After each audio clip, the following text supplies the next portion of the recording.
പിന്നെ കളങ്കാവൽ വന്നപ്പോൾ I was like എന്താ പറയാ ടെൻഷനൊന്നും ഉണ്ടായിരുന്നില്ല ബിക്കോസ് ഞാനിത് ആഗ്രഹിച്ചിരുന്ന ഒരു ഇത് തന്നെയാണ്.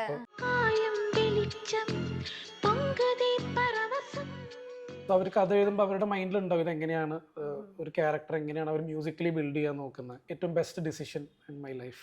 ഒപ്പീനിയൻസ് എപ്പോഴും നമ്മൾ പറയേണ്ടത് തന്നെയാണ്. എല്ലാ ഡിഫറെന്റ് ജോണേഴ്സ് ട്രൈ ചെയ്യണം തന്നെയാണ്. ക്യാരക്ടർ കൂടുതലും ഇളയരാജ ആൻഡ് MSV ട്രാക്സ് കേൾക്കുന്ന ഒരു ക്യാരക്ടറാണ്.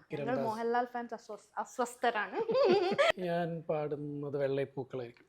പാടുന്നോ? പുള്ളിക്ക് വേണ്ടി പാടിക്കോളാം. നീ മലർകളിൽ താമരൈ അഴകിൽ അഴകിൻ ദേവതൈ. ആരാ മ്യൂസിക് ഡയറക്ടർ നോക്കാൻ അറിയാൻ വേണ്ടിയിട്ട് ഞാൻ എൻ്റെ ഫ്രണ്ടിനെ വിളിച്ചതാണ്. ഞാൻ പൊതുവെ സംസാരിക്കല് ഭയങ്കര കുറവാണ്. Basic thing is music has no language. ഇപ്പൊ ആക്ച്വലി JJ ആർട്സ് പഴയ അവിടുത്തെ സ്റ്റുഡന്റ് ഒക്കെയാണ് ഏറ്റവും പഴയ. ഒന്ന് ക്ലിക്ക് ചെയ്താ ഓക്കെ ഇത് ഹിറ്റ് ആവും എന്ന് തോന്നുന്നത്. Hello everyone, welcome to Timeline Conversation. Today we have with us a very talented, probably a sensational musician who predominantly works in the Malayalam film industry. It's none other than Mujib Majid.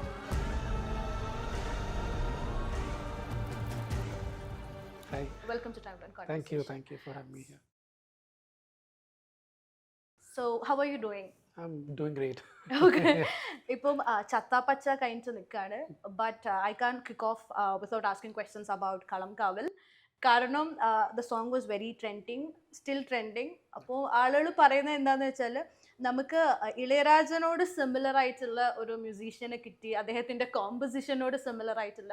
How do you look at that? I'm very happy. Like comparison, I'm not comparison, I'm not very happy with that. But നമുക്ക് അങ്ങനത്തെ ഒരു similar kind of tracks ചെയ്യണമായിരുന്നു for that movie. Because അതിലത്തെ character ഒത്തിരി retro songs കേൾക്കുന്നതാണ്. So Mammootty company had plans to buy the rights അത് പഴയ Tamil സോങ്സിൻ്റെ. So ഇപ്പോൾ ഞാൻ ആ ഡയറക്ടറിൻ്റെ അടുത്ത് സജസ്റ്റ് ചെയ്തപ്പോൾ I can be try creating that retro vibe songs. അങ്ങനെ നമ്മൾ സ്റ്റാർട്ട് ചെയ്ത very happy to work actually. അത് സ്റ്റാർട്ട് ചെയ്തപ്പോൾ ശരിക്കും ചിന്തിച്ചോ ഇങ്ങനെ ഒരു കമ്പാരിസൺ വരുമെന്ന്? ആക്ച്വലി പഴയ പാട്ടുകളായിട്ട് സിമിലാരിറ്റി വന്നതിൽ എനിക്ക് സന്തോഷമേ ഉള്ളൂ. ബിക്കോസ് നമുക്കത് എന്നാലും ആൾക്കാർ ആ ഒരു ടൈം ആ ടൈമിലോട്ട് ഒന്ന് ട്രാവൽ ചെയ്യാൻ പറ്റുള്ളൂ. ഇത്രയ്ക്കും സിമിലാരിറ്റീസ് വരും, ഐ മീൻ കമ്പാരിസൺ വരുന്ന ഞാൻ പ്രതീക്ഷിച്ചില്ല. ബട്ട് ഐ എം ഹാപ്പി നമ്മുടെ പ്ലാൻ വർക്ക്ഔട്ട് ആയിരുന്നു. ശരിക്കും അതിൽ പറയുന്നുണ്ടല്ലോ തമിഴ് സോങ്സ് എപ്പോഴും കേൾക്കുന്ന ആളാണ്, അതുകൊണ്ട് പെർട്ടിക്കുലർലി തമിഴ് ആയതാണോ അല്ലെങ്കിൽ മലയാളം വേണ്ട തമിഴ് തന്നെ അത് എടുക്കാം എന്നുള്ളത് തോന്നിയതുകൊണ്ടാണ്? അല്ല, കുറച്ച് അതില് തമിഴ്നാട് ബോർഡറിൽ നടക്കുന്ന സോ ആ ക്യാരക്ടർ കൂടുതലും ഇളയരാജ ആൻഡ് MSV ട്രാക്സ് കേൾക്കുന്ന ഒരു ക്യാരക്ടറാണ്.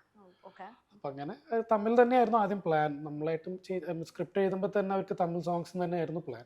സോ നമ്മളതിൽ സ്റ്റിക്ക് ഓൺ ചെയ്ത് അങ്ങനെ പോയത്. ഈ മ്യൂസിക്കിലേക്ക് വരുന്ന എല്ലാവരും പറയുന്നിട്ടുണ്ട് അവർക്കൊരു ചൈൽഡ്ഹുഡിലേ ഉള്ള ഒരു പാഷൻ, ഒരു ഇഷ്ടമൊക്കെ ഉണ്ട്.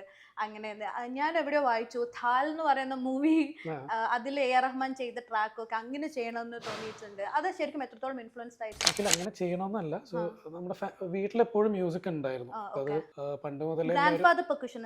അതെ അതെ, ഐ മീൻ മ്യൂസിക് എന്താ പറയുക ബ്ലഡിലുണ്ട്. എല്ലാവരും നന്നായിട്ടും പെർക്കഷൻ ഒക്കെ പ്ലേ ചെയ്യും. എല്ലാവരും നല്ല താളബോധമുള്ളവരാണ്. ഐ മീൻ മ്യൂസിക് സെൻസ് ഉള്ളവരെല്ലാവരും നന്നായി പാട്ടുകൾ കേൾക്കും. പണ്ട് മുതലേ AR റഹ്മാന്റെ ട്രാക്കുകൾ ഇങ്ങനെ പതുക്കെ കേട്ടു വന്നിരുന്നു. അപ്പം അതിന് മുന്നേ വീട്ടിലാണെങ്കിൽ MSV സാറിന്റെ പാട്ടുകളും ഇളയരാജ സാറ്, രവീന്ദ്രൻ മാഷിന്റെ പാട്ടുകൾ, ജോൺസൺ മാഷ്, അതുപോലെ ഔസേപ്പ് ബച്ചൻ സാറിന്റെ ഒക്കെ പാട്ടുകൾ കേൾക്കുമായിരുന്നു ചെറുപ്പത്തില്. സോ പിന്നെ ജെന്റിൽമാൻ അല്ലെങ്കിൽ റോജ, കാതലൻ, ഇതൊക്കെ ഇങ്ങനെ ഭയങ്കര ഇഷ്ടമായിരുന്നു അതിലത്തെ പാട്ടുകൾ. പിന്നെ ഞാനിങ്ങനെ ഓഡിയോ കാസറ്റ്സ് മേടിച്ചു തുടങ്ങി. അപ്പം അന്നൊന്നും AR റഹ്മാൻ ഭ്രാന്ത് കയറിയിട്ടില്ല. സോ ഇപ്പോൾ 1999 ഥാൽ എന്ന ട്രാക്ക് തന്നെ ഭയങ്കരമായിട്ട് പുള്ളി ആ സൗണ്ട് ഭയങ്കരമായിട്ട് തന്നെ ഹിറ്റ് ചെയ്തു. സോ അതിൽ നിന്നാണ് മ്യൂസിക്കിൽ എന്തെങ്കിലും ചെയ്യണം എന്നുള്ള ഒരു ആഗ്രഹം വന്നത്. മ്യൂസിക് കമ്പോസ് ചെയ്യുന്നതായിരുന്നു പണ്ട് മുതലേ? എന്തായിരുന്നു പരിപാടി എന്ന് അറിയാൻ ഭയങ്കര ആഗ്രഹം ഉണ്ടായിരുന്നു. പിന്നെ അവിടുന്ന് തുടങ്ങിയ ഒരു ജേർണിയാണ്. സോ അതിൽ നമ്മൾ കുറെ ആൾക്കാരെ മീറ്റ് ചെയ്യുന്നു. എല്ലാം സോ 9th ഇത് ഞാൻ 9th പഠിക്കുമ്പോഴേ താഴെ ഇറങ്ങി. ഒന്നും എനിക്ക് എന്താ ഇതിന്റെ ഇതൊന്നും അറിയില്ല. സ്ലോലി ആയിട്ടുള്ള ഒരു എന്താ പറയാ ഒരു ജേർണി ആയിരുന്നു അത്. പക്ഷെ ടെലിവിഷനിലാണല്ലോ ഫസ്റ്റ് സ്റ്റാർട്ട് ചെയ്തത്. അപ്പോൾ ഈ ടെലിവിഷനും ഫിലിമിലേക്ക് വരുമ്പോൾ ഏറ്റവും ആദ്യം നോക്കിക്കണ്ട ഒരു ഡിഫറൻസ് എന്തായിരുന്നു? ഞാൻ അങ്ങനെ ഒന്നും ഡിഫറൻഷിയേറ്റ് ചെയ്ത് നോക്കിയിട്ടില്ല. ബിക്കോസ് മ്യൂസിക്കിലായിരുന്നു കൂടുതലും. അപ്പൊ ആദ്യം എന്താ പറയാ പാട്ട് കമ്പോസ് ചെയ്യണം എന്നുള്ളതായിരുന്നു മെയിൻ ആയിട്ട്. പിന്നീടാണ് മനസ്സിലായത് അതിലൊരു കീബോർഡ് പ്രോഗ്രാമർ എന്നുള്ളൊരു സൈഡ് ഉണ്ട്. Then I started working as A keyboard music arranger, keyboard programmer. So എന്നിട്ട് ഞാൻ എന്താ പറയുക ഏഷ്യനെറ്റ് പ്ലസ്സിലാണ് എൻ്റെ ഫസ്റ്റ് മ്യൂസിക് വരുന്നത്, ഹൃദയരാഗം എന്ന് പറഞ്ഞൊരു പരിപാടിയാണ്. പിന്നെ അവിടെ ഞാൻ audio engineering And you bagged an award for it, right? Possible short film, അത് very recently. Then I went to Chennai. I think that is ഏറ്റവും best decision in my life. Really? എല്ലാവരും ചെന്നൈ പോകുന്ന അല്ല, അവിടെ നിന്നാണ് എന്താ പറയുക എൻ്റെ മ്യൂസിക്കിലെ ഒരു കാഴ്ചപ്പാടൊക്കെ മാറുന്ന, മ്യൂസിക്കിന്റെ സ്റ്റാൻഡേർഡ് നമ്മൾ എത്രത്തോളം ബിൽഡ് ചെയ്യണം. കാരണം അന്ന് അവിടെ ചെല്ലുമ്പോഴാണ് നമ്മൾ പല രീതിയിലുള്ള ആൾക്കാരെ മീറ്റ് ചെയ്യുന്ന, അവരുടെ വർക്ക് ചെയ്യുന്ന രീതികൾ ഇതൊക്കെ. സോ അത് അടിപൊളി. പിന്നെ എൻ്റെ എന്താ പറയുക എൻ്റെ ഏറ്റവും ബെസ്റ്റ് ഫ്രണ്ട് സർക്കിളൊക്കെ അവിടെ നിന്നാണ് ഇതാവുന്നത്. സോ പിന്നെ അങ്ങനെ റെക്കോർഡിംഗ് എഞ്ചിനീയർ, പിന്നെ പ്രോഗ്രാമറായിട്ട് വർക്ക് ചെയ്ത് തുടങ്ങി. ഇപ്പം ഞാൻ പല ഇൻഡിപെൻഡന്റ് മ്യൂസീഷ്യനെ പറയുമ്പം ഊരാളിയാണെങ്കിലും അല്ലെങ്കിൽ TDT, ഞാൻ മുൻസിന് ഇന്റർവ്യൂവിന് മുമ്പ് എടുത്ത സമയത്തും മുൻസ് പറഞ്ഞ ഒരു പ്രൊട്ടസ്റ്റ് നമ്മൾ ചെയ്യുന്നത് മ്യൂസിക്കിലൂടെയാണ്. ബിക്കോസ് ഇൻഡി മ്യൂസിക് ആകുമ്പോൾ നമുക്ക് അതിനുള്ള സ്പേസ് ഉണ്ട്. ഒരു കൊമേഴ്ഷ്യൽ സ്പേസിലേക്ക് വരുമ്പം എത്രത്തോളം ഈ ക്ലയൻസിനെ സാറ്റിസ്ഫൈ ചെയ്യാൻ ബുദ്ധിമുട്ടാണ്? അത് സ്പെഷ്യലി വിത്ത് ഫിലിംസ് നമുക്ക് ഡയറക്ടർ അല്ലെങ്കിൽ സ്ക്രിപ്റ്റ് റൈറ്ററിന്റെ കൂടെ നമ്മൾ വി ഹാവ് ടു ട്രാവൽ. അവർ കഥ എഴുതുമ്പോൾ അവരുടെ മൈൻഡിലുണ്ടാവും ഇതെങ്ങനെയാണ് ഒരു ക്യാരക്ടർ എങ്ങനെയാണ് അവർ മ്യൂസിക്കലി ബിൽഡ് ചെയ്യാൻ നോക്കുന്നത്. സോ അത് അവർ നമ്മളത് ഡിസ്കസ് ചെയ്യും. ചിലപ്പോൾ അവർ ഐഡിയാസ് ചിലപ്പോൾ വേറെ റെഫറൻസ് മ്യൂസിക് വെച്ചിട്ടായിരിക്കും നമുക്ക് തരുന്നത്. പക്ഷെ അവരൊരിക്കലും അതുപോലത്തെ മ്യൂസിക് വേണമെന്ന് പറഞ്ഞിട്ടായിരിക്കണമെന്നില്ല. ചിലപ്പോൾ അവർ എന്തെങ്കിലും സൗണ്ട് ആയിരിക്കാം, അല്ലെങ്കിൽ the kind of instrument or the melody അവരെങ്ങനെയാണ്. സോ അത് നമ്മളൊന്ന് ഈ പറഞ്ഞ പോലെ അതൊന്ന് കമ്മ്യൂണിക്കേറ്റ് ചെയ്ത് നമ്മളതൊന്ന് മിഡിൽ ഗ്രൗണ്ടിലോട്ട് അങ്ങോട്ടും ഇങ്ങോട്ടും എത്തിക്കഴിഞ്ഞാൽ വലിയ പ്രശ്നങ്ങളില്ലാന്ന് എനിക്ക് തോന്നുന്നു. ഇപ്പം എക്കോ ആണെങ്കിലും രേഖാചിത്രം ആണെങ്കിലും കുറച്ചും കൂടി ഒരു ഡിഫറെന്റ് സ്റ്റൈലാണ് മ്യൂസിക്കിൽ വരുന്നത്. അപ്പം അങ്ങനെയുള്ളത് ചെയ്യാനാണോ അല്ലെങ്കിൽ കളംകാവൽ പോലുള്ളത് ക്രിയേറ്റ് ചെയ്യാനാണോ ഭയങ്കര ഡിഫിക്കൾട്ട്? എനിക്കെല്ലാം എക്സൈറ്റഡ്.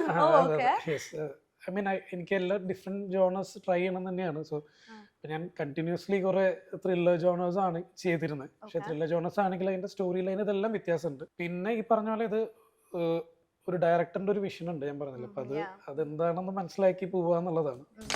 ചത്താപ്പച്ച ഇറ്റ് ഈസ് ലൈക്ക് ഭയങ്കര വൈബ്രന്റ്, ഭയങ്കര ലൗഡ് മ്യൂസിക്. ഈ കളംകാവൽ ചെയ്തപ്പോ തന്നെ ആളുകളുടെ എക്സ്പെക്ടേഷൻ പിന്നെ അങ്ങോട്ട് എക്സീഡ് ആവുമല്ലോ.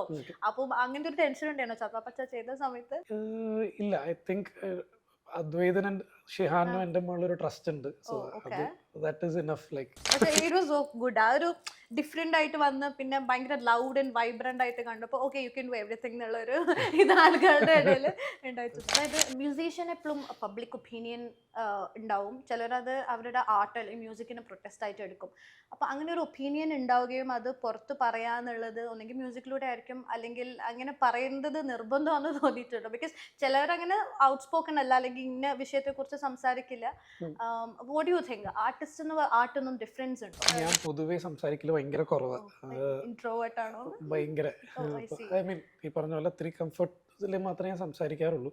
ഐ മീൻ അങ്ങനെയല്ല, അത്രയും എന്താ പറയുക, അത്രയും കംഫർട്ടായിട്ടുള്ള ഗ്രൂപ്പിൽ കൂടുതൽ സംസാരിക്കാം. ഞാൻ ഒപ്പീനിയൻസ് എപ്പോഴും നമ്മൾ പറയേണ്ടത് തന്നെയാണ്. ചിലത് നമ്മള് പറയട്ടെ. അതെ, ചില സമയത്ത് ഈ പറഞ്ഞ പോലെ എന്തെങ്കിലും കാര്യം നമ്മുടെ ആർട്ടിൽ കൂടെ വി ക്യാൻ കമ്മ്യൂണിക്കേറ്റ് ചെയ്യാം. അല്ല, ഇറ്റ് ഡിപെൻഡ്സ്. ഐ തിങ്ക് പേഴ്സണാലിറ്റിയിലായിരിക്കും ചിലർക്ക് അത്, ചിലർ ഭയങ്കരമായിട്ട് പറയും, ചിലർ പറയില്ല. ഇപ്പൊ പേഴ്സണലി എൻ്റെ അടുത്ത് ചോദിക്കുകയാണെന്നുണ്ടെങ്കിൽ we have to I mean opinion എപ്പോഴും പറയണം. ഞാൻ അതിനിപ്പോൾ റെഡി ആണെന്ന് ചോദിച്ചാൽ I'm not yet, but maybe point of time I think I start. Okay. ഇപ്പം സോഷ്യൽ മീഡിയയിലൂടെ കുറച്ചും കൂടി ആക്സസിബിൾ ആണ് ആൾക്കാർക്ക് കാര്യങ്ങൾ. ഇപ്പോൾ ഒരാൾ ഡയറക്ടറിനെ മീറ്റ് ചെയ്യാനോ അല്ലെങ്കിൽ ടെക്സ്റ്റ് ചെയ്യാനോ ഒക്കെ. പക്ഷെ അന്നത്തെ കാലത്ത് കുറച്ചും കൂടി ഒരു ഡിഫിക്കൽട്ടാണ്. ഒരു കേക്ക് വർക്ക് ആയിട്ട് മാറിയതല്ല മ്യൂസിക്കിലേക്ക് വന്ന ആൾക്കാർ അധികം. അപ്പം അതെങ്ങനെയാണ് നോക്കി കാണുന്നത്? ലൈക്ക് പണ്ട് കുറച്ചും കൂടി ബുദ്ധിമുട്ടായിരുന്നോ അല്ലെങ്കിൽ ഇപ്പം ഭയങ്കര ഈസിയാണ് എത്തിപ്പെടാനുണ്ടോ? ടാലന്റ് ഉണ്ടെങ്കിൽ you definitely touch the journey of success അങ്ങനെ തോന്നുന്നു. പണ്ട് ആക്ച്വലി കുറച്ച് ബുദ്ധിമുട്ട് തന്നെ ആയിരുന്നു. ലൈക്ക് കാരണം എനിക്ക് പലപ്പോഴും അഗെയിൻ ഞാൻ ഈ പറഞ്ഞൊരു ഇൻട്രോവേർട്ട് ആയതുകൊണ്ട് ഞാൻ പലപ്പോഴും പല മ്യൂസിക് ഡയറക്ടേഴ്സിൻ്റെ അടുത്ത് വർക്ക് വെച്ച് പോയിട്ടില്ല. ത്രൂ ഫ്രണ്ട്സ് ഒക്കെയാണ് എന്നെ ഹെൽപ്പ് ചെയ്ത്, അല്ലെങ്കിൽ എൻ്റെ വർക്ക് കേട്ട് വിളിച്ചും അങ്ങനെയൊക്കെയാണ് പോയിരിക്കുന്നത്. പക്ഷെ ഇപ്പോൾ I think much more easier. Like you can send എന്താ പറയുക വർക്ക് അയക്കാൻ. ഇപ്പം എനിക്ക് കുറേ വരുന്നുണ്ട്. ലൈക്ക് ഇപ്പോൾ ഇൻസ്റ്റാഗ്രാമിലായാലും വേറെ ഇതൊന്നുമില്ല, ദേ ജസ്റ്റ് സെൻഡ് അവരുടെ വർക്ക്. അപ്പോൾ ഇപ്പം എനിക്ക് കേൾക്കണമെങ്കിൽ അത് കേൾക്കാം എന്നുള്ള രീതിയിലാണ്. പക്ഷെ അഗെയിൻ ടാലന്റ് തന്നെയാണ്. കാരണം ഇപ്പൊ അവരത് അയച്ചെന്നാലും എനിക്ക് അവരുടെ വർക്ക് ഇഷ്ടപ്പെട്ടാൽ തന്നെ ഞാൻ അത് എടുക്കുള്ളൂ. സോ ബട്ട് അപ്രോച്ച് ചെയ്യാൻ കുറച്ചും കൂടി ഈസിയാണ്. മമ്മൂക്കാനെ പോലെ ഒരു ലെജൻഡറി ആക്ടറിന് വേണ്ടി വർക്ക് ചെയ്യുമ്പോൾ ഓക്കെ ആ ഒരു ആക്ടറിനെ വെച്ചിട്ടാണോ എഴുതിയത്, അല്ലെങ്കിൽ അത് കമ്പോസിഷൻ ചെയ്യുന്ന സമയത്ത് ഓക്കെ ഫിലിമിന് വേണ്ടിയിട്ട് എഴുതുന്ന പോലെയാണോ, അല്ലെങ്കിൽ ക്രിയേറ്റ് ചെയ്യുന്ന പോലെയാണോ? അത് ക്യാരക്ടറിന് വേണ്ടി തന്നെയായിരുന്നു. പിന്നെ കളങ്കാവൽ വന്നപ്പോൾ ഐ വാസ് ലൈക്ക് എന്താ പറയാ, ടെൻഷനൊന്നും ഉണ്ടായിരുന്നില്ല. ബിക്കോസ് ഞാനിത് ആഗ്രഹിച്ചിരുന്ന ഒരു ഇത് തന്നെയാണ്. അപ്പോൾ സോ ഐ വാസ് പ്രിപ്പയർഡ്. പിന്നെ ഞാൻ പറഞ്ഞില്ല, സ്ക്രീനിലൊരു മാജിക് ഉണ്ട് ആക്ച്വലി. അപ്പോൾ അതിനെ ലിഫ്റ്റ് ചെയ്യാന്നുള്ള രീതിക്ക് പിന്നെ ഞാൻ പറഞ്ഞില്ല, പലപ്പോഴും നമ്മൾ സ്കോർ ചെയ്യുമ്പോൾ തന്നെ നമ്മൾ ഫസ്റ്റ് സീൻസ് കാണുമ്പോൾ തന്നെ ഓട്ടോമാറ്റിക്കലി നമുക്ക് ഐഡിയാസ് ഇവരുടെയൊക്കെ പെർഫോമൻസിലും അല്ലെങ്കിൽ എഡിറ്റിംഗ് പാറ്റേണിലൊക്കെ നമുക്ക് ഐഡിയാസ് ഓട്ടോമാറ്റിക്കലി വരും. സോ അങ്ങനെ അതില് മമ്മൂക്കയുടെ വിനായക് സാറിന്റെ ഒക്കെ പെർഫോമൻസ് കണ്ടിട്ട് തന്നെ നമ്മൾ സ്കോർ തുടങ്ങിയത്. ഏറ്റവും കൂടുതൽ റീവർക്ക് ചെയ്തത് ഏതിലായിരിക്കും? ഇല്ല, എല്ലാം സ്മൂത്ത് ആയിട്ടാണ് പോയിരിക്കുന്നത്. This is just a light and fun question, okay? So how many unfinished tracks are sitting on your laptop right now? ഒന്ന് ക്ലിക്ക് ചെയ്താ ഓക്കെ ഇത് ഹിറ്റ് ആവും എന്ന് തോന്നുന്നത്? ഞാൻ അങ്ങനെ ഒരിക്കലും ഒന്നും ഉണ്ടാക്കി വെക്കാറില്ല. ഈ പറഞ്ഞ പോലെ എല്ലാം പ്രൊജക്ട് അനുസരിച്ചിട്ടാണ്. ഞാൻ ഈ പറഞ്ഞ പോലെ എനിക്ക് എപ്പോഴും ഇൻഡിപെൻഡന്റ് ട്രാക്സ് ഉണ്ടാക്കാൻ ഭയങ്കര പേടിയാണ്. സോ പണ്ട് ചെയ്തു വെച്ചതൊക്കെ ഒരുവിധം ഇറങ്ങിയിട്ടുണ്ട്. ഇപ്പൊ അങ്ങനെ ഒന്നും if you get a chance to meet A.R. Rahman and ഒരു ട്രിബ്യൂട്ട് സോങ് അദ്ദേഹത്തിന് പാടാൻ പറയുകയാണെങ്കിൽ അല്ലെങ്കിൽ പെർഫോം ചെയ്യാൻ പറയുകയാണെങ്കിൽ എന്തായിരിക്കും പാടാ? അദ്ദേഹത്തിന്റെ ഏത് പാട്ടായിരിക്കും? ഞാൻ പാടുന്നത് വെള്ളൈപ്പൂക്കളായിരിക്കും. എന്നാ പാടണോ? പുള്ളിക്ക് വേണ്ടി പാടിക്കോളാം. ഓക്കെ. ഞാൻ ഈ മ്യൂസിക് ചെയ്യുന്ന ആൾക്കാരോടൊക്കെ ഇന്റർവ്യൂ ചെയ്യുമ്പോൾ അവര് നല്ല സിംഗേഴ്സ് ആണ്, നന്നായി പാട്ട് പാടുന്നത്. ഐ തിങ്ക് ഞങ്ങൾക്ക് തോന്നുന്നുണ്ട്, എനിക്ക് തോന്നിയിട്ടില്ല. Okay. So what's harder, explaining your music to a producer or explaining your career choice to relatives at a family function? Because relatives എപ്പോഴും ഒന്നെങ്കിൽ ഗവൺമെന്റ് ജോബ് അല്ലെങ്കിൽ ഇങ്ങനെ, പിന്നെ മ്യൂസിക് ആയിട്ട് കണക്ട് ആയതുകൊണ്ട് ആരും അങ്ങനെ ചോദിക്കില്ല എന്ന് തോന്നുന്നു. But still എനിക്ക് രണ്ടാമത്തെ തോന്നുന്നുണ്ട് കുറച്ച്. Okay. Has there ever been a moment where a director said this is too good, please simplify it, and you worked on it? എല്ലാരും വരുത്തിയിട്ടുണ്ട് ഞാൻ. And your background score for films like Kudukku shows a darker rhythmic side. So is that side closer to your personality than people assume? ഒയ്യല്ല, ഒരിക്കലും. Okay. അത് actually it is all depend on the script. എങ്ങനെയാണ് ഡയറക്ടർക്ക് വേണ്ടേ എന്നുള്ളതാണ്. Do you consciously change your musical grammar for each industry? Or does your instinct remain the same? ഒരു ഇൻഡസ്ട്രിയിൽ ഇപ്പം മലയാളത്തിൽ നിന്ന് മാറി ചെയ്യുമ്പോൾ എങ്ങനെയാണ്, ആ ഇൻഡസ്ട്രിക്ക് അനുസരിച്ചിട്ടാണോ ടേസ്റ്റിനനുസരിച്ചിട്ട് മാറും? സ്ക്രിപ്റ്റ് എന്ത് ഡിമാൻഡ് ചെയ്യുന്നു അതിനനുസരിച്ചിട്ട്. ബിക്കോസ് ഇപ്പൊ ഒരു തമിഴിലേക്ക് പോകുമ്പോൾ, തമിഴിൽ ചെയ്യുമ്പോൾ അവിടുത്തെ ഒരു ഡയറക്ടറിന്റെ അടുത്തേക്ക് വരുന്നത് they want my style. And the basic thing is music has no language. So it's all same. So എപ്പോഴും എൻ്റെ ഒരു സ്റ്റൈല് കൊടുക്കാൻ നോക്കുക എന്നുള്ളതാണ്. അപ്പൊ ഇങ്ങനെ സജഷൻ കൊടുക്കണ്ട, ഇങ്ങനെ ചെയ്താൽ കുറച്ചുകൂടി നന്നായിരിക്കും എന്ന് പറയാൻ പറയാറില്ല. ഇപ്പോൾ ചില സീനുകളിൽ ഡയറക്ടേഴ്സ് പറയുമ്പോൾ നമുക്ക് ഒത്തിരി കൂടെ ഹെവി ബാക്ക്ഗ്രൗണ്ട് സ്കോർ വേണമെന്ന് പറയുമ്പോൾ നമുക്ക് ഇവിടെ ഇത്രയും വേണ്ട, കുറച്ചുകൂടെ പോകുമ്പോൾ നമുക്ക് അത്ര ഹെവി ആക്കിയാൽ ഇമ്പാക്ട് കിട്ടുള്ളൂ. അല്ലെങ്കിൽ ഇവിടെ മ്യൂസിക് സ്റ്റോപ്പ് ചെയ്തിട്ട് അവിടെ മ്യൂസിക് തുടങ്ങുമ്പോഴേ ഇമ്പാക്ട് കിട്ടുള്ളൂ. ബിക്കോസ് ഈ ഡയറക്ടേഴ്സ് ഈ പറഞ്ഞ പോലെ കുറേ പ്രാവശ്യം ഇവർ ഷൂട്ടിന് ഇതൊക്കെ ആയിട്ട് ഈ പ്രൊഡക്ഷൻ ഇതിൽ പോകുന്നല്ലോ. അപ്പോൾ ചിലപ്പോൾ അവരുടെ ജഡ്ജ്മെന്റ് തെറ്റാം. സോ അവിടെ ആയിരിക്കും എൻ്റെ ഒരു ഹെൽപ്പ് വേണ്ടി വരും. അങ്ങനെ ഡിസ്കഷൻസ് ഒക്കെ ഉണ്ടാവാറ്. So how you look at ഇപ്പം ChatGPT പോലെയുള്ള അല്ലെങ്കിൽ അങ്ങനത്തെ ടെക്നോളജി ഭയങ്കരമായിട്ട് വളർന്നിട്ടുണ്ട്. അപ്പം അത് യൂസ് ചെയ്തുകൊണ്ട് തന്നെ മ്യൂസിക് പോലെയുള്ള ആർട്ട് ഫോംസ് ക്രിയേറ്റ് ചെയ്യുന്നതിനോട് എങ്ങനെയാണ് നോക്കി കാണുന്നത്? അപ്പോൾ ഇപ്പോൾ കുറേ ഇത് വരുന്നുണ്ട്. ഇപ്പോൾ സുനോ എന്നൊക്കെ പറഞ്ഞിട്ട് കുറേ AI ടൂൾസ് ഉണ്ട്. സോ അതിനൊക്കെ ടൂളായിട്ട് കണ്ട് അതിനു ഇത് കുറച്ച് ഡേഞ്ചറസ്. ഇത് തന്നെയാണ് ഭയങ്കരമായിട്ട് മാറിക്കൊണ്ടിരിക്കുകയാണ്. ഇപ്പോൾ വോക്കൽസ് വരെ അല്ലെങ്കിൽ റിക്കിലടക്കമാണ് ഇപ്പോൾ നമുക്ക് ഇതിലൊക്കെ വരുന്നത്. സോ അതിനൊരു ടൂളായി കണ്ട് യൂസ് ചെയ്യാം. പക്ഷെ എന്തൊക്കെ പറഞ്ഞാലും ഒരു ആർട്ടിസ്റ്റ് വന്ന് ഗിറ്റാർ വായിക്കുന്നതിന്റെ രസം, ഒരു കമ്മ്യൂണിക്കേഷൻ, അതൊക്കെയാണ് അതിന്റെ ഒരു ഭംഗി. ഷുഡ് ബി ഈസി, ലൈക്ക്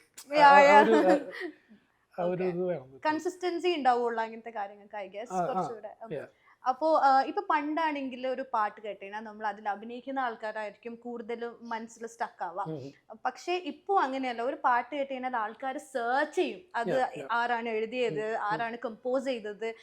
ആ ഒരു ചേഞ്ച് ആക്ച്വലി ഭയങ്കര അടിപൊളിയായിട്ട്. എസ്പെഷ്യലി ഐ തിങ്ക് മലയാളത്തിൽ അത് കുറച്ച് കൂടി. കാരണം ലിസണേഴ്സിനെ ആണെങ്കിലും വ്യൂവേഴ്സിന്റെ ആണെങ്കിലും അവരുടെ എന്താ പറയാ ക്വാളിറ്റി മാറിക്കൊണ്ടിരിക്കും. ലൈക്ക് അവര് എനിക്ക് ഉറപ്പില്ല ഇങ്ങനത്തെ OTT ഒക്കെ വന്നുകൊണ്ട് ഒരുപാട് നല്ല സിനിമകൾ കാണുന്നതുകൊണ്ട് അവരുടെ standard is like improving. So അത് നമുക്കും എന്താ പറയാ ഒരു കുറച്ചും കൂടെ ശ്രദ്ധിച്ച് വർക്ക് ചെയ്യാനുള്ള കൂടെ ഒരു ഫ്യൂവൽ തന്നെയാണ്. ഓക്കെ, ശരിക്കും ഇങ്ങനത്തെ മ്യൂസീഷ്യൻ അല്ല ആർട്സ് ആയിട്ട് റിലേറ്റഡ് ആയ ആൾക്കാർക്ക് എത്രത്തോളം സോഷ്യൽ മീഡിയയിൽ ഭയങ്കരമായിട്ട് ആക്റ്റീവ് ആവണം എന്നുള്ളത് ഭയങ്കര മാൻഡേറ്ററി ആയിട്ട് തോന്നിയിട്ടുണ്ടോ? എസ്പെഷ്യലി ഇപ്പം ഇങ്ങനത്തെ എന്താ പറയാ മറ്റേ ഓരോ പോസ്റ്റ് ഷെയറിങ് ഞാൻ അത്രയൊക്കെ ചെയ്യാറുള്ളൂ. പക്ഷെ ഞാൻ സോഷ്യൽ മീഡിയ അത്ര ആക്റ്റീവ് അല്ല. പക്ഷെ ഇപ്പൊ ഈ പറഞ്ഞ പോലെ എന്തെങ്കിലും ഷെയറിങ്ങും അല്ലെങ്കിൽ സ്റ്റോറി മെൻഷനിങ് ഒക്കെ വരുമ്പോ നമ്മള് ഷെയർ ചെയ്യുന്നല്ല. ഇപ്പൊ immediately it's A medical miracle എന്ന് പറഞ്ഞൊരു പടം നടക്കുന്നു. പിന്നെ ഇനിയിപ്പോ അടൂർ സാർ മമ്മൂക്ക കമ്പനിയുടെ പദയാത്ര എന്ന് പറഞ്ഞ ഫിലിം ഉണ്ട്. പിന്നെ പ്രഥമ ദൃഷ്ടിയാൽ കുറ്റക്കാർ എന്ന് പറഞ്ഞൊരു ഫിലിം പാർവതി തിരുവോത്തൊക്കെ. പിന്നെ ഉന്മാദം എന്ന് പറഞ്ഞിട്ടൊരു പ്രൊജക്ട് കിരൺ ദാസ്. മോഹൻലാൽ ഫാൻസ് അസ്വസ്ഥരാണ്. Do something for our wallet. Okay, about family. ഇപ്പം ഈ പറഞ്ഞല്ലോ ഇങ്ങനെ മ്യൂസിക്കായിട്ട് ഭയങ്കര കണക്റ്റഡ് ആണ് എന്നുള്ളത്. ഫാമിലിയിൽ ശരിക്കും അൺസങ് ഹീറോസ് ആയിട്ടുള്ള ആൾക്കാരുണ്ടോ? എല്ലാവരും അൺസങ് ഹീറോസ്. ഈ പറഞ്ഞ പോലെ ഐ മീൻ എല്ലാവരും ഇപ്പൊ അവരവരുടെ രീതിയിൽ എല്ലാവരും തന്നെയാണ്. ചിലവര് ഫെയിം താല്പര്യമില്ലാത്ത ആൾക്കാരുണ്ടോ? ഞങ്ങൾ ഉള്ളിലിരുന്ന് വായിച്ചോളാം എന്ന് പറയുന്ന ആൾക്കാരുണ്ട്. ഒരു എക്സാമ്പിൾ എടുക്കുകയാണെങ്കിൽ എൻ്റെ ഉപ്പ is A very good photographer. ഈ ഭയങ്കര നല്ല ഐ മീൻ ആർട്ടിസ്റ്റ് ആണ്. പക്ഷെ he didn't do anything. So ഉപ്പ ആക്ച്വലി JJ ആർട്സ് പഴയ അവിടുത്തെ സ്റ്റുഡന്റ് ഒക്കെയാണ്, ഏറ്റവും പഴയ കുറെ മുന്നേ തന്നെ. ഉപ്പനോ പറഞ്ഞോണ്ട് ഒരു എക്സിബിഷൻ എങ്കിലും വെക്കാമായിരുന്നു. ഓക്കെ, ബിക്കോസ് ഇപ്പോൾ കോഴിക്കോട് തന്നെ ഒരുപാട് അങ്ങനത്തെ മെഹഫിലിന്റെ ഒക്കെ ആൾക്കാർ ചുമ്മാ 6 മണിക്ക് ശേഷം വയസ്സായിട്ടുള്ള ആൾക്കാരുടെ കൂടിച്ചേരലുകളുണ്ട്. 10 മണി വരെ പാട്ടാ. അവർക്കൊക്കെ ഒരു എന്താ പറയാ ഈ കലാമന്ദിർ എന്നൊക്കെ പറഞ്ഞിട്ട് അവർക്ക് തന്നെ ഒരു ഇതുണ്ട്. 6 മണി മുതൽ 10 മണി വരെ ദർ വെരി ഹാപ്പി. ചുമ്മാ ആരും അറിയൊന്നുമില്ല, ഞങ്ങൾ കുറച്ചു നേരം പാട്ട്. ഞാൻ കേട്ടിട്ടുണ്ട് കാലിക്കറ്റിന്റെ എസ്പെഷ്യലി ബാബുക്ക റിലേറ്റഡ് സോങ്സ് ഭയങ്കരമായിട്ട് ആൾക്കാർക്ക് ഇഷ്ടമാണ്. ഓക്കെ, ശരിക്കും പോസിബിളിന്റെ ബാക്ക്ഗ്രൗണ്ട് സ്കോറിനല്ലേ ടെലിവിഷൻ അവാർഡ് കിട്ടിയത്? Okay, so do you remember the exact scene where you felt okay this score is working and this wanna you know അങ്ങനെ തോന്നിയിട്ടുണ്ടോ ചെയ്യുന്ന സമയത്ത്? ഒരു അത് വർക്കിംഗ് ആണോ അല്ലേ, ഇത് എന്തായാലും വർക്ക് ആവും എന്നുള്ളൊരു എക്സ്പെക്ടേഷൻ ഉണ്ടായിരുന്നോ? Okay. Yes. Very honest.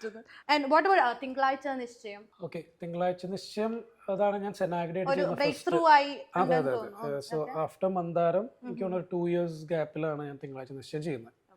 My first film with Senna Hegde. അത് ഈ പറഞ്ഞ പോലെ ആരാ മ്യൂസിക് ഡയറക്ടർ അറിയാൻ വേണ്ടിയിട്ട് ഞാൻ എൻ്റെ ഫ്രണ്ടിനെ വിളിച്ചതാണ്. അങ്ങനെയാണ് ഞാൻ ആ പ്രൊജക്റ്റിലേക്ക് വരുന്നത്. അവരുടെ രണ്ടാമത്തെ ഫിലിം ഇപ്പം അഭിഹിതം. No, that is his fourth film. Fifth film actually. Oh, I see.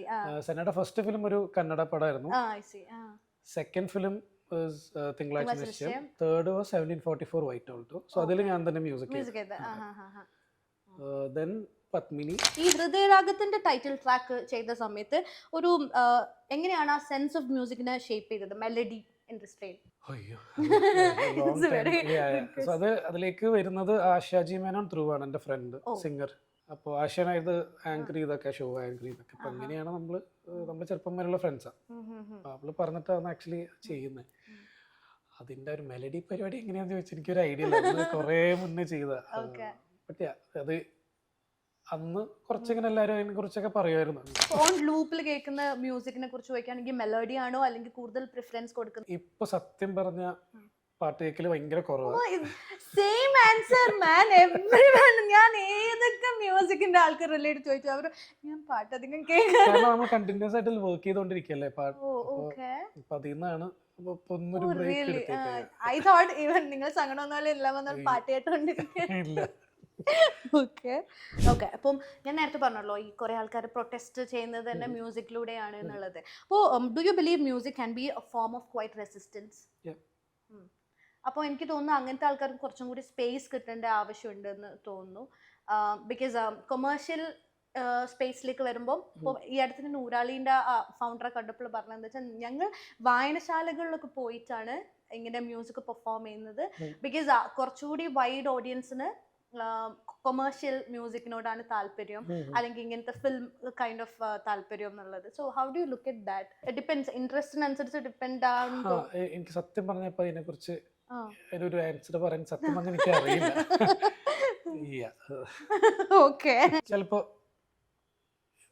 I think ഞാനൊരു ജേർണിയിലാണ്. ഒരു എന്താ പറയാ, ഞാൻ എന്താണ് എങ്ങനെയാണ്, നമുക്ക് എല്ലാവർക്കും ഒരു ജേർണി ഉണ്ടല്ലോ. എന്താ ചിലപ്പോ ഇതൊന്നും ആയിരിക്കില്ല. സോ അതാ ഞാൻ പറഞ്ഞത്. Is there a story behind your name Mujeeb Majeed? ഒന്നെങ്കിൽ മുജീബ് എന്ന് കേട്ടിട്ടുണ്ടല്ലേ, മജീദ്. മുജീബ് എന്റെ പേര്, ഉപ്പാടെ പേരാണ് മജീദ്. ഉപ്പാന്റെ പേര് അങ്ങനെ ഇട്ടതാണ്. Nice actually, Mujeeb Majeed. Okay, this is actually ഞാൻ എല്ലാ മ്യൂസീഷ്യനോടും ചോദിക്കുന്നതാണ്. Find the lyrics. ലൈക്ക് ഞാൻ ചിലപ്പം അനുപല്ലവി ആവും പറയുന്നത്, അതിന്റെ ഫസ്റ്റ് പറയാൻ പറ്റുക എന്നുള്ളത് ഫസ്റ്റ് ക്വസ്റ്റ്യൻ ആയതുകൊണ്ട് I will give easy one. തെന്നി തെന്നി പമ്പ ചിരിച്ചു, ചന്നം ചന്നം മുത്തു ധരിച്ചു, മനസ്സിന് നിറയെ പാടൂ. ഓക്കെ. ഒരു മുറി മാത്രം തുറക്കാതെ വെക്കാം ഞാനതിക്കൂടമെന്നോടെ ആരാമത്തിൽ ഒരു പുഷ്പം മാത്രം. ഓക്കെ, ഇത് പിന്നെ എല്ലാവർക്കും അറിയാം. ഉന്താന കായം യാവും തന്നാലെ ആര് പോന മായമില്ല.